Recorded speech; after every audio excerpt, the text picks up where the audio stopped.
अपने दोस्तों को दिखाया करती थी। देखो, ये मेरी नई फ्रॉक, इसे मेरे पापा पेरिस के जंगल से लेकर आए हैं। मेरे पास तो बहुत अच्छी अच्छी ड्रेस है, क्या तुम लोगों के पास है? और हाँ सुनो दोस्तों, 2 दिन बाद मेरा जन्मदिन है, तुम लोग मेरे जन्मदिन पर जरूर आना। मेरे जन्मदिन पर मेरी मम्मी ने महंगे केक का ऑर्डर दिया है। तभी उसकी सहेली टोनी कहती है, टुनटुनी, तुम्हें अपना जन्मदिन गरीब चिड़ियों के साथ मनाना चाहिए। मैं तो अपना जन्मदिन गरीब बच्चों के साथ मनाती हूँ, मुझे बहुत खुशी मिलती है। जी टोनी, तू भी क्या बात करती है? मैं गरीब चिड़ियों के साथ अपना जन्मदिन मनाऊं? मैं अपना जन्मदिन तो बहुत ही धूमधाम से मनाती हूँ। देखो टुनटुनी, अपने पैसों का ज्यादा घमंड मत दिखाओ। अरे मैं पैसों का घमंड कहाँ दिखा रही हूँ? मेरे पास अच्छे कपड़े हैं, यानी तुम लोग मेरे से जलती हो। मैंने तुझे बता दिया, मेरा जन्मदिन 2 दिन बाद है, तुम लोग आ जाना, ठीक है?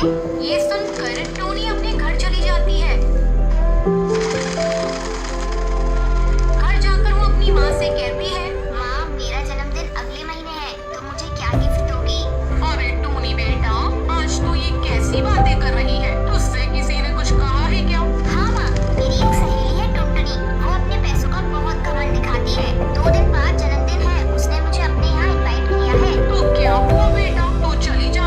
इसलिए तो पूछ रही हूँ माँ कि तुम मेरे बर्थडे पर मुझे क्या गिफ्ट दोगी? जब मेरी सहेलियाँ मुझसे पूछेंगी तो मैं उन्हें क्या बताऊंगी? तो तू ही बता बेटा, तुझे तेरे जन्मदिन पर क्या गिफ्ट चाहिए? माँ, मुझे इस बार नए नए सैंडल चाहिए, कि मेरी दोस्त टुनटुनी मुझे अपनी सैंडल दिखाकर चिढ़ाती है। और मुझे नई फ्रॉक भी चाहिए। ठीक है बेटा, तू जो चीज मांगती है मैं जरूर पूरा करूंगी। 2 दिन बाद टुनटुनी के जन्मदिन पर टोनी टुनटुनी के घर जाती है। हैप्पी बर्थडे टुनटुनी, ये लो तुम्हारा बर्थडे गिफ्ट। क्या है इसमें? तुम खुद ही खोल कर देख ले टुनटुनी। जैसे ही टुनटुनी टोनी का दिया हुआ गिफ्ट खोलती है, अरे इसमें तो पेन है, मैं जानती थी टोनी, तुम इससे ज्यादा कुछ दे नहीं सकती। तुम गरीब पक्षियों के पास इतने पैसे कहाँ हैं जो मुझे तुम महंगे गिफ्ट दे सको? ये सुनकर टोनी उदास हो जाती है। टुनटुनी, इस पेन का अपमान मत करो, गिफ्ट गिफ्ट होता है, चाहे वो छोटा हो या बड़ा। ठीक है टोनी, ज्यादा मुझे लेक्चर मत दे, जाओ जाकर बैठ जाओ, थोड़ी देर में केक कटिंग करेंगे। थोड़ी देर बाद टुनटुनी केक काटती है और अपने दोस्तों को अपने नए नए गिफ्ट दिखाकर उन्हें नीचे दिखाती है। इसी तरह समय गुजरने लगता है। जब टोनी का जन्मदिन आता है, वो अपने दोस्तों को इनवाइट करती है। तब टुनटुनी इसका मजाक उड़ाते हुए कहती है, टोनी, तू तो अपना जन्मदिन गरीब चिड़ियों के साथ मनाती है, मैं आकर वहाँ क्या करूँगी? मुझे गरीब पक्षियों से बहुत ही ज्यादा नफरत है। लेकिन टुनटुनी, एक बार मेरे बर्थडे पर आकर देखो, तो तुम्हें बहुत अच्छा लगेगा। ठीक है, जब तू इतना कह रही है तो मैं आ जाऊंगी। शाम को टुनटुनी टोनी के घर जाती है। वहाँ टोनी की माँ हलवे को केक की तरह सजाए हुए थी और कुछ गरीब चिड़ियों के बच्चे वहाँ पर आए हुए थे। ये सब देखकर टुनटुनी की आंखों में आंसू आ जाते हैं और टोनी से कहती है, टोनी, तू ठीक कहती है, मैं अपनी अमीरी का घमंड दिखाती हूँ। सही मायने में वो अपना जन्मदिन मना रही है। आज के बाद से मैं भी अपना जन्मदिन इन गरीब चिड़ियों के साथ ही मनाऊंगी। इनके चेहरे की खुशी देखकर आज मुझे बहुत खुशी मिली है। टुनटुनी, इस जहाँ में कोई भी अपनी मर्जी से गरीब नहीं होता, कोई जन्म से ही अमीर होता है तो कोई अपनी मेहनत से पैसा कमाता है, इसलिए हमें किसी गरीब का मजाक नहीं उड़ाना चाहिए। फिर टुनटुनी उन गरीब चिड़ियाओं के साथ मिलकर टोनी का जन्मदिन सेलिब्रेट करती है।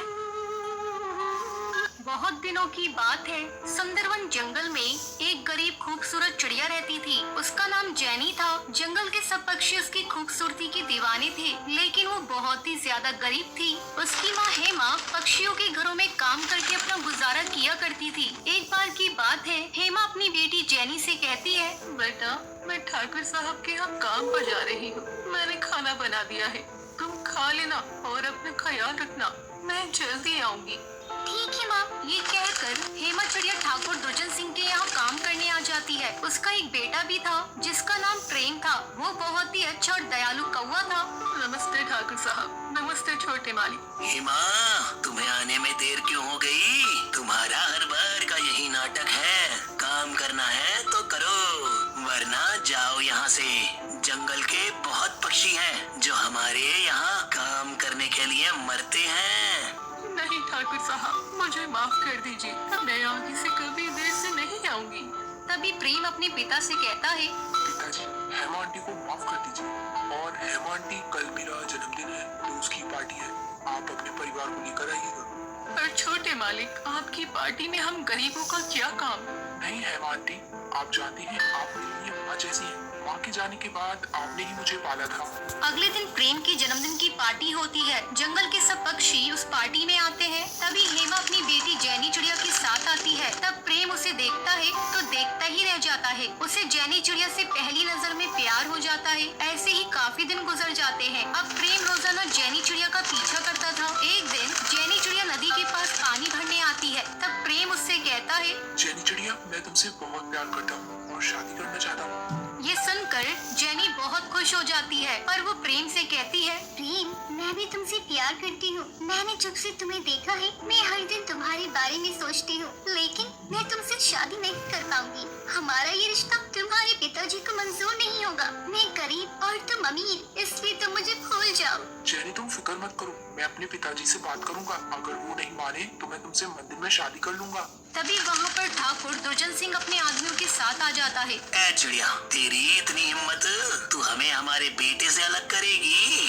बेटे से अलग करना चाहती है? तेरी औकात क्या है? तू जानती है तेरी माँ मेरे घर नौकरानी है और तुम जैसी चिड़ियों को अच्छे से जानता हूँ मैं। बस पैसों की वजह से तुम मेरे बेटे से शादी करना चाहती हो। फिर जेनी ठाकुर साहब से कहती है, मुझे माफ कर दीजिए, पर मैं प्रेम से सच्चा प्रेम करती हूँ। ठाकुर साहब, मुझे पैसों का कोई लालच नहीं है और चिड़िया बढ़ती होंगी पैसों पर। मैं उन चिड़ियाओं में से नहीं हूँ।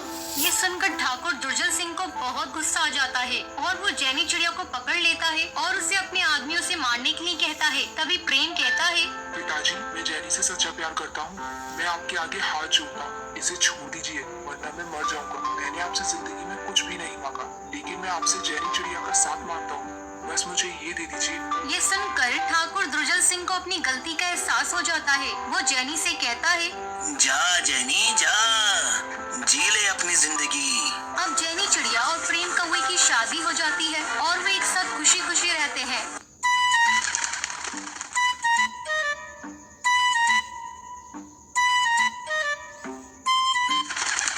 एक जंगल में बंटी पानी पूरी का ठेला लगाता था। उसकी पानी पूरी खाने के लिए पक्षियों की भीड़ लगी रहती थी। एक दिन उसकी पत्नी टुनटुनी उससे कहती है, अजी, सुनते हो, जंगल में 1 महीने से मेला लगा हुआ है, लेकिन तुम एक भी दिन मुझे लेकर मेले में नहीं गए। किसी दिन मुझे लेकर मेले में चलो ना। टुनटुनी, तू तो जानती है मुझे समय नहीं मिलता, तू अकेले ही मेले चली जाना। नहीं जी, जब तक आप मुझे मेले में लेकर नहीं चलेंगे मैं नहीं जाऊंगी। मुझे तो आपके साथ ही मेला घूमने जाना है। आपको जब देखो बस पानी पूरी ही बनाते रहते हैं। ऐसा लगता है बस आपको पानी पूरी से ही प्यार है। मुझसे तो प्यार है ही नहीं। एक दिन पानी पूरी का ठेला नहीं लगाओगे तो परिंदे भूखे नहीं मर जाएंगे।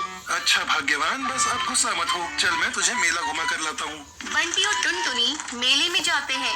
वो दोनों देखते हैं कि मेले में बहुत सारी दुकान लगी हुई है। अजी, सुनते हो, इस मेले में तो चाट पकौड़े भी बिक रही है। तुमने क्यों नहीं अपनी पानी पूरी का ठेला लगाया? टुनटुनी, मैं भी अपना पानी पूरी का ठेला लगाना चाहता था, लेकिन इस मेले में दुकान लगाने का किराया बहुत ज्यादा है, जिसे दे पाना मेरी बस की बात नहीं। चलो छोड़ो, तुम अपना मन छोटा मत करो। मेले में से जो तुम्हें लेना है ले लो। टुनटुनी मेला घूमने लगती है। तभी बंटी की नजर एक पानी पूरी के ठेले पर पड़ती है। अरे, इस पानी पूरी के ठेले पर तो बहुत भीड़ लगी हुई है और पानी पूरी का रेट भी ज्यादा है, फिर भी पक्षी बिना संकोच किए खा रहे हैं। मैं अभी जाकर पता लगाता हूँ कि इसने अपने पानी पूरी का दाम इतना ज्यादा क्यों रखा है। बंटी उस पानी पूरी के ठेले पर जाकर उस पानी पूरी वाले से पूछता है, अरे भाई, तुमने अपनी पानी पूरी का दाम इतना महंगा क्यों रखा है? ऐसा क्या है तुम्हारी पानी पूरी में? ये ऐसी वैसी पानी पूरी नहीं है, बॉम्बे का मशहूर पानी पूरी है। इसका पानी आरओ के पानी से तैयार किया जाता है और ये देखो, यहाँ बहुत सारे फ्लेवर की पानी पूरी हैं। जरा मुझे भी देना तो। बंटी 50 रुपए पानी पूरी वाले को देता है। जैसे ही बंटी पानी पूरी खाता है, अरे, ये तो बॉम्बे की पानी पूरी के नाम पर पक्षियों को लूट रहा है। इससे अच्छी पानी पूरी तो मैं बनाता हूँ, लेकिन जंगल के पक्षियों को मेरी पानी पूरी के 10 रुपए देने में ज्यादा लगता है। मुझे कुछ करना होगा। अगले दिन बंटी अपनी पानी पूरी का दाम 40 रुपए कर देता है। उसके ठेले पर एक कौवी पानी पूरी खाने को आती है। भैया, कल तक तो तुम्हारे पानी पूरी के दाम 10 रुपए था, लेकिन आज तुमने 40 रुपए रेट रखे हैं। ऐसा है बहन जी, कल तक मेरी पानी पूरी का फ्लेवर एक ही होता था, लेकिन आज ढेर सारे फ्लेवर्स हैं। बताइए आपको कौन सा फ्लेवर दूं? तुम अपना फ्लेवर अपने पास रखो, मुझे तुम्हारी पानी पूरी नहीं खानी, तुम बहुत लालची हो गए हो।